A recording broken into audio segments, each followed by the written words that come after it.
জিহাদ করতে গেলে দল আপনাকে করতেই হবে। নামাজ পড়লে দল করা লাগে না, কথা কয় না রে?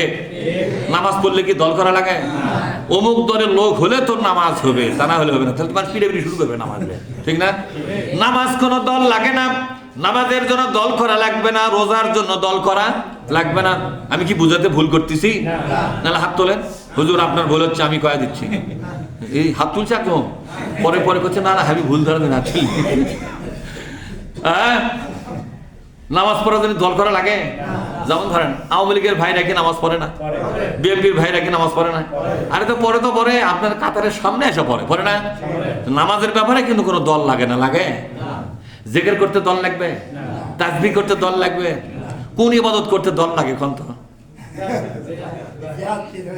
এই পৃথিবীতে একটি ইবাদত আছে গো বন্ধু, যেটা জিহাদ ফি সাবিলিল্লাহ। এটা দল ছাড়া হবে না, এটা একা একা হবে না, এটা একা একা হবে না। কথাটা কে বলেছেন? জিহাদ ফি সাবিলিল্লাহ এই ইবাদতটা সবচেয়ে বড় ফরজ। ফরজের মধ্যে এটা বড়। এই ফরজ না করলে শোকজ করে বসে আছে কে? বিশ্ব নবী বলেন, আল্লাহ যদি কোনো বান্দার ব্যাপারে শোকজ করে ফেলায়, ওই বান্দার জন্য কিয়ামতের দিন আমি নবী মুহাম্মদ রাসূলুল্লাহ বলবো সাল্লাল্লাহু আলাইহি ওয়াসাল্লাম, ওই লোকটার জন্য কোনো শাফায়াত করার কোনো সুযোগ আমার থাকবে না। কি কারণে থাকবে না বলেন তো? লোকটা শোকজ খাচ্ছে কার কাছে? আচ্ছা, প্রধান বিচারপতি শোকজ যদি কোনো লোক খায়, এই ম্যাজিস্ট্রেট কোনো ম্যাজিস্ট্রেট কয় দূর আয় তো হেভি মীমাংসা করে দিয়ে পারবে? ম্যাজিস্ট্রেটের কাম বাচ্চা এটি? জজ সাহেব পারবে? হাইকোর্টের কোনো বিচারপতি পারবে? তার শোকজটা আছে কার কাছ থেকে? সুপ্রিম কোর্টের চিফ জাস্টিসের কাছ থেকে শোকজ এসে গেছে। ওই শোকজটা তার কাছেই মিনিমাইজ হওয়া লাগবে না? এই যোগক্ষণ লাগবে না? তা আপনারা শোকজ খাচ্ছেন কার কাছে? এখন এই শোকজের কি করবেন এখন? তো কালকে এই তাফসীর করার পরে এক লোক করছে কোরআনের মধ্যে শোকজও আছে।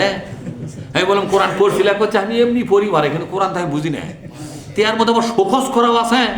তাই বললাম আমি আয়াত বলতেছি আসো, এটি আসো। করছে না না ওর যাবো না, আসো আমার কাছে আসো, দেখো অনুবাদটা দেখো, আয়াতটা দেখো, আমি প্রত্যেক শব্দ ভাগ্যা তোমাকে বলতেছি। আসো। করছে আপনি পারবেন, হয়ে যায় লাভ নাই, আমি বিশ্বাস করেছি।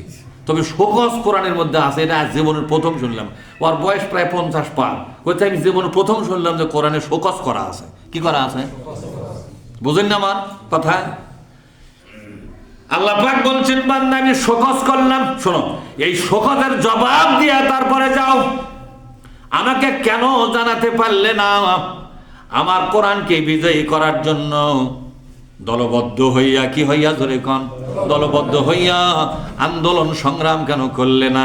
এটার জবাব দিয়া তারপরে তুমি অন্য চিন্তা করতে পারো। কার কথা? জোরে বলুন। আল্লাহ পাকের কথা। এই শোকজ করছে কে? জোরে কন, কে করছে? এই শোকজের জবাবটা কে দিবে? আপনারা দিবেন না তো? এই শোকজ করছে বিশ্বনবীর হাতে হাত দিয়ে যারা ইসলাম কবুল করছিল ওই মুসলমানদের। আর কি পাকা ছিল না কাঁচা ছিল? আমাদের মতো পাকা না, আমাদের কাছে বেশি পাকা। আমরা তো গরমাই বেশি, কিসের পাকা? কথা ঠিক না? পাকা কম, গরমাটাই বেশি। বেশি কিনা ধরে কম? ওই সাহাবাদেরকে আল্লাহ শোকজ করে বললেন, জবাব দিয়া যাও আমার বান্দারা, কেন তুমি জিহাদ করো নাই? জিহাদের বাংলা হলো ইসলামকে বিজয়ী করার জন্য সর্বাত্মক চেষ্টা করা। এই যে সর্বাত্মক চেষ্টা, সর্বাত্মক এর আরবি হলো জিহাদ। জিহাদ মানে এই লয় যে মাল কাছে মারে লাঠিয়াটা লিয়ে চৌমাথাত বস থেকে দেখো বেড়ামাজি মারো খুশে বাড়ি, এর নাম জিহাদ? ইলে ধর মারামারি এমনি সন্ত্রাস ঠেকলে। জিহাদ মানে হচ্ছে একটা বিজয় অর্জনের জন্য। কি অর্জনের জন্য? ইসলামের বিজয় অর্জনের জন্য প্রাণান্তকর চেষ্টা। প্রাণান্তকর মানে হলো প্রাণ পর্যন্ত যেতে পারে, তবু এই চেষ্টা আমি ছাড়বো না। এর নাম হলো জিহাদ ফি।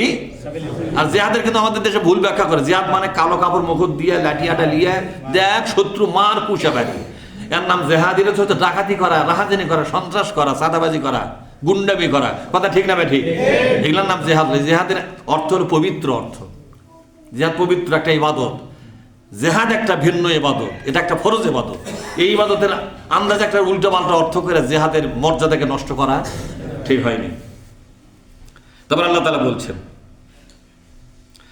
ওয়ালাম ইয়াত্তাখিযু মিন দুনিল্লাহি ওয়া রাসূলিহি ওয়ালাল মুমিনিনা ওয়ালিজা। জোরে কোন আল্লাহু আকবার। আমাকে আগে জানাও, তোমরা আল্লাহ এবং রসুল আর ইমানদার এদেরকে বাদ দিয়া এই দুনিয়ার কোন মানুষকে নেতা বলে মেনে নিয়েছ? এই নেতা যাদেরকে মেনেছিলে ওদেরকে বর্জন করেছো কিনা এটা না জানা পর্যন্ত তোমার কাছে শোকজ তুলব না। কে বলেছেন? আল্লাহকে মানা মানে হলো আল্লাহ আমাদের রব, আল্লাহ আমাদের মালিক। কুলিল্লাহুম্মা মালিকাল মুলক, আছে না? আল্লাহ আমাদের বাদশাহ, আল্লাহ আমাদের রাজা। আল্লাহ যদি রাজা হয় তাহলে আমরা আল্লাহর কে? আমরাও রাজা, আল্লাহও রাজা নাকি? আমরা না হয় প্রজা হলাম, কিন্তু দেশের যারা প্রেসিডেন্ট, প্রধানমন্ত্রী, চিফ জাস্টিস, সেনাপ্রধান, এরা নিজেকে কোনদিন প্রজা মনে করে? হ্যাঁ। আরে তো কই কতিস হাম ক্যা হ্যাঁ। আল্লাহ কি বলছেন? কল আউযু বিরাব্বিন নাস, তারপরে কি? মালিকিন নাস। মালিকিন নাস, মানুষের মালিকটাকে। এখানে মালিক তো হচ্ছে আরবি কথা, বাংলাটা কি? রাজা। মানুষের রাজাকে?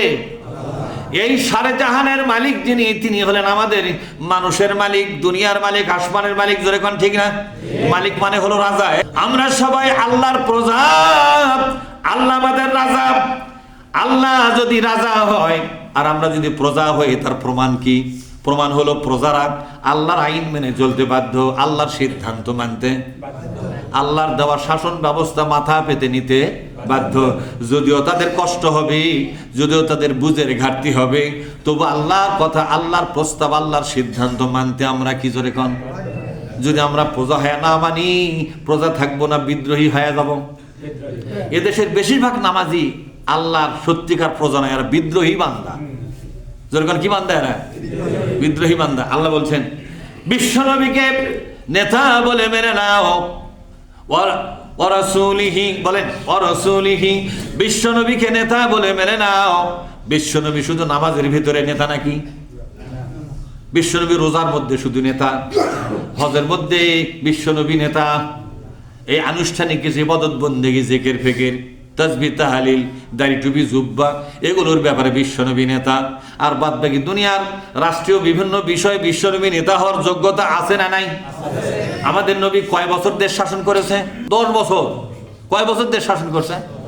তিনি রাষ্ট্রপতি হিসেবে দায়িত্ব পালন করেছেন কয় বছর বলতে পারেন আপনারা? রাষ্ট্রপতি ছিলেন 10 বছর। 10 বছর রাষ্ট্র শাসন করে গেছে। সুবহানাল্লাহ বলবেন না? তাহলে এই 10 বছর তিনি কি দিয়ে রাষ্ট্র শাসন করছে বলেন তো? নিজের মাথার মগজ দিয়ে না কোরআন দিয়ে?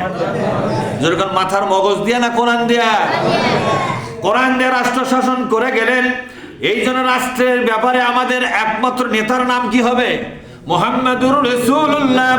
নবীকে যেমন নামাজে পাওয়া যেত ইমাম হিসাবে, নবীকে যেমন রোজার মধ্যে পাওয়া যেত রোজাদারের সুন্নত দেখাবার দায়িত্ব কাল পালনকারী হিসাবে, নবীকে যেমন দেখা যেত হজের মৌসুমে হজ দেখাবার দায়িত্ব পালনকারী হিসাবে, ঠিক একই নবীকে দেখা গেছে রাষ্ট্র শাসন কিভাবে করা লাগে, কিভাবে সুপ্রিম কোর্টের বিচারপতির দায়িত্ব পালন করা লাগে, কিভাবে সেনাপতির দায়িত্ব পালন করা লাগে, কিভাবে অর্থ বন্টন করা লাগে, কিভাবে ফৌজদারি দণ্ডবিধি কার্যকর করা যায়।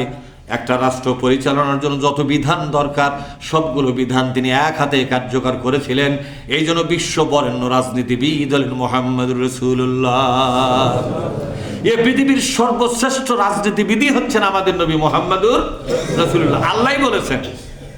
আল্লাহ বলেছেন যে আমার রাসূল পৃথিবীর শ্রেষ্ঠ রাজনীতিবিদ। সুবহানাল্লাহ বলবেন না? লাকাদ কানা ফি রাসূলিল্লাহি উসওয়াতুন হাসানাহ। বলে লাকাদ কানা ফি রাসূলিল্লাহি উসওয়াতুন হাসানাহ। আমার নবী এই পৃথিবীর শ্রেষ্ঠ আদর্শের মানুষ। সব বিষয় আদর্শ দেখালেন কে? আবার ইয়াসিন সূরার মধ্যে একটা প্রথম শব্দ আছে ইয়াসিন। এই সিন মানে কি জানেন? ইয়া মানে হে, সিনতে সাইয়্যেদ, হে নেতা।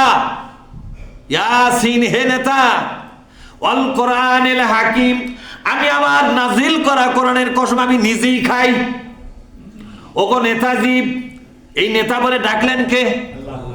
আল্লাহ নবীকে নেতা বানায় দিলেন। এই নেতা মানে কি? ইমাম বানালেন। সাইয়্যেদ মানে শুধু নামাজের ইমাম?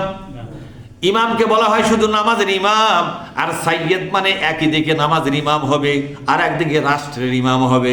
রাষ্ট্রীয় নেতা নামাজের ইমাম, রাষ্ট্রীয় নেতা মসজিদের ইমাম, দুইটা পদ যার হাতে থাকে তাকে আরবিতে বলা হয় সাইয়েদ। আজকে তর্জমাটা জানে যান, মসজিদের ইমামতি আর রাষ্ট্রের ইমামতি, কটা ইমামতি হলো? এখন বর্তমানে রাষ্ট্রের ইমাম কে জানে? হ্যাঁ, দুটা আছে, এটা সেকেন্ড ইমাম, এটা ফার্স্ট ইমাম। ফার্স্ট ইমাম হলো চুপ্পু মিয়া, এটা ফার্স্ট মানে প্রধান ইমাম। আর সহকারী ইমাম কে খবরেন? ডক্টর ইউনুস আলী সাহেব, বুঝলেন না? এই দুইজন ইমাম। আর আল্লাহ পাক নবীকে বললেন, হে নবী, তুমি এক হাতে তোমার মসজিদ, তুমি মসজিদের ইমাম, আর এক হাতে তোমার রাষ্ট্রেরও দায়িত্ব তোমার হাতে। অতএব তুমি শুধু ইমাম নয়, তুমি সাইয়েদ। সুবহানাল্লাহ বলবেন না? তুমি কি জোরে কোন? সাইয়েদ। ওয়াল কোরআনিল হাকিম, আমি আবার নাজিল করা কোরআনের কসম খেয়ে বলতেছি, নবী তুমি ইমাম, তুমি নেতা, তুমি সাইয়েদ, তুমি মসজিদের দায়িত্ব তোমার, আর রাষ্ট্রের দায়িত্ব তোমাকে। দুইটা দায়িত্বই পালন করতে হবে। সুতরাং দুইটা দায়িত্ব পালন করার মাধ্যমে বিশ্বনবী তার নেতৃত্বে দেখালেন দীর্ঘ 10 বছর। কয় বছর? 10 বছর দায়িত্ব পালন করার পরে তিনি কবরে চলে গেলেন, তার চেয়ারে বসে গেল হযরত আবু বকর সিদ্দিক রাদিয়াল্লাহু তাআলা আনহু। তারাও পৃথিবীর শ্রেষ্ঠ রাজনীতিবিদ ছিলেন, কিন্তু সকলের চাইতে বড় এবং শ্রেষ্ঠ কে? তার মতো আর কেউ হবে? সাহাবারাও কি বিশ্বনবীর মতো হয়? জীবনে হবে না। আল্লাহু খাবীরুম বিমা তা'মালুন। এই যে আমি আমার কোরআনটা তোমাদের সামনে বললাম, কি বলছে? এই যে শোকসটা জানালাম, কি জানালো? এই যে শোকসটা জানালাম, এই শোকসের জবাব দেওয়ার জন্য আজ থেকে তুমি কি ভূমিকা নাও, কি কাজ করো, আমি কিন্তু খবর রাখবো। আল্লাহু বলে, আল্লাহু খবীরুম বিমা তা'মালুন। আমি যে শোকস করেছি রে বান্দা, আজ থেকে শোকসের কি জবাব দিবা, এই জবাবটা প্রস্তুত করো। আমি কিন্তু খবর রাখা শুরু করলাম, তোমার প্রত্যেকটা মানুষের দিকে নজর দেওয়া শুরু করলাম, দেখি আমার শোকসের গুরুত্ব তার কাছে আছে কিনা। বলেন তো, আল্লাহর শোকসের গুরুত্ব আপনাদের কাছে আছে? কয়জনের কাছে আছে? সবাই ক্ষমা করলো না। শোকস যে করছে তার গুরুত্ব আপনাদের কাছে আছে নাকি? বলতেছেন শোকস করে ঘুরুক না, ওগুলোর মধ্যে কে ধার ধারে, এরকম নাকি? সেজদা করে বেড়াচ্ছেন কার? তা আল্লাহ যে শোকস করে থুইছে সেটার জবাব দেওয়া লাগবে কিনা? আল্লাহ বলছে শোকসের জবাব দিবা কি দিবা না, এটা ব্যাপারে তোমাকে দায়িত্ব পালন করতে হবে, সিদ্ধান্ত নাও। আমি কিন্তু তোমার দিকে নজরদারি শুরু করলাম। খাবির মানে নজরদারি করা। খাবির মানে কি? যেরকম খাবির মানে কি? আল্লাহ বলছে আমি আজ থেকে নজরদারি শুরু করলাম, আমার শোকস জানার পর থেকে তোমরা আজ থেকে কি করো আমি দেখবো, এটা আমি এটা আজ থেকে দেখবো। মহান আল্লাহ পাক আমাদের কথাগুলো বুঝবার তৌফিক দিন। আমিন।